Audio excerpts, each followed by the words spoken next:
My name is Elvin Knotts, and I hail from Iowa. I grew up there until I was 20 years old, and then the Korean War came along, and that changed my life a lot. Had a good life there, but the Air Force beckoned me, all because I didn't feel like relish living in a foxhole. So I went into the Air Force and I found out there's danger there too. So I spent 6 years in the Air Force, 2 years working with radar, radar operator, radar mechanic, and then I was fortunate enough to be accepted into the flight training program. So I went through that. Well, it took a year and a half to become qualified to fly as a pilot in an air defense fighter squadron. The airplane I flew, which was the F-86D Sabre jet that was used in Korea, except it was the all-weather version.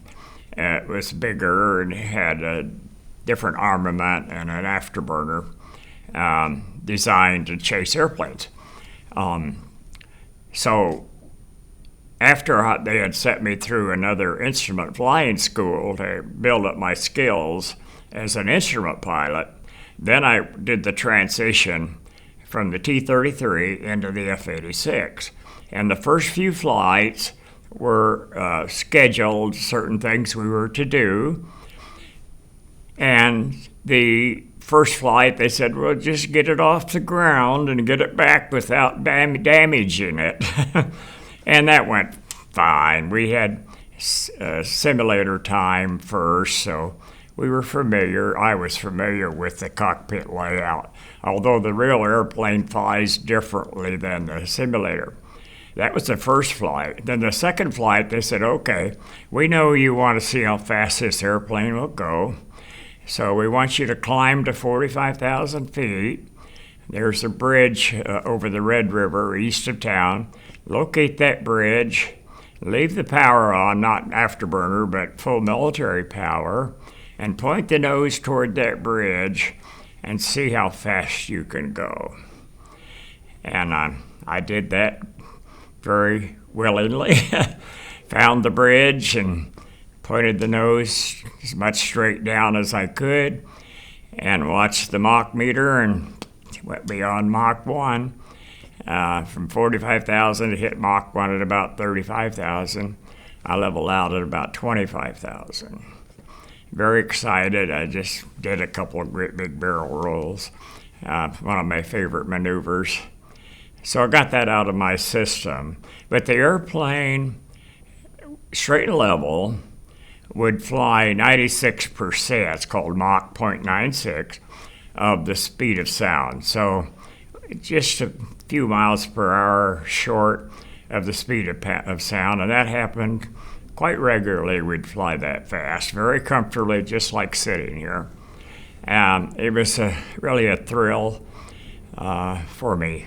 I felt a need to continue my college education, so I decided to leave the Air Force, a very difficult decision, and I went back to school and became an aeronautical engineer.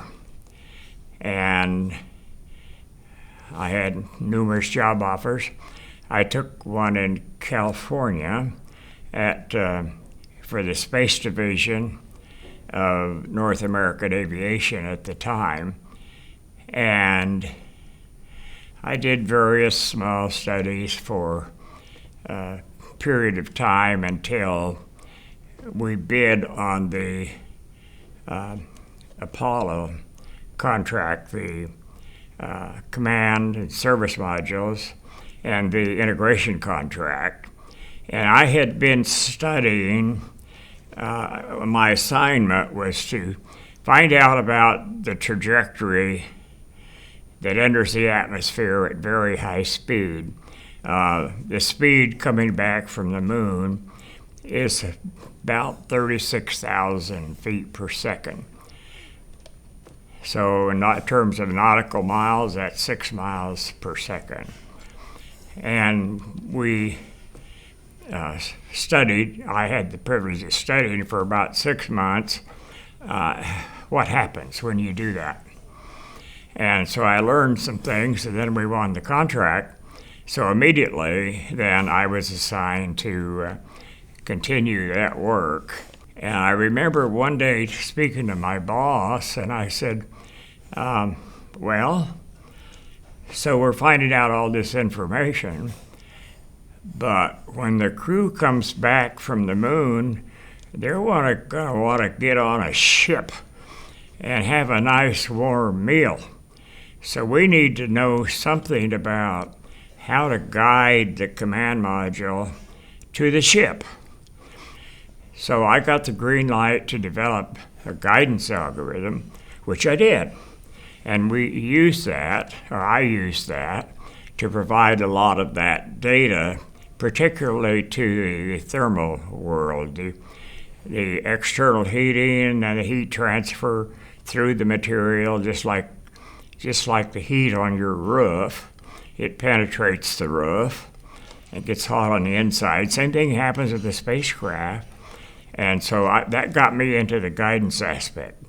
So I worked then, understood the trajectories, understood the guidance part.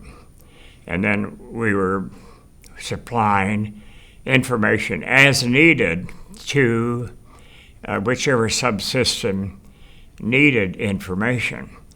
NASA, as we know it here, they were just beginning to build their buildings. So when we made our frequent trips here from California, we met down at I-45 and 610 while they were building buildings out here. Well, I moved here finally in 1987, but I had been down here since 1983, mainly living out of a suitcase with another project. And then I finally moved here in 87, although we won the shuttle operations contract, which started in 1985. And companies don't always get things done quickly. So I lived out of a suitcase until we moved here in 1987. So that started my career here, although I'd been here a lot, so much that my church thought I'd moved, or thought we had moved. Well, I retired at the end of 1990, but I didn't leave it entirely. My former boss was working for Booz Allen up in Washington area. I think Ken Mattingly was the man in charge of that, and he reported to Ken. And Ken asked my former boss if he knew of somebody that could come and kind of push some of the young men to get their work done. And so he called me, and we went up there for a couple of months, had a very good time with those young people. He said, I don't have an office for you. I said, that's all right. Just give me a desk out there with the people. It'll probably work better anyway. And so I had a very good rapport with all those people, and I really enjoyed that 2 months.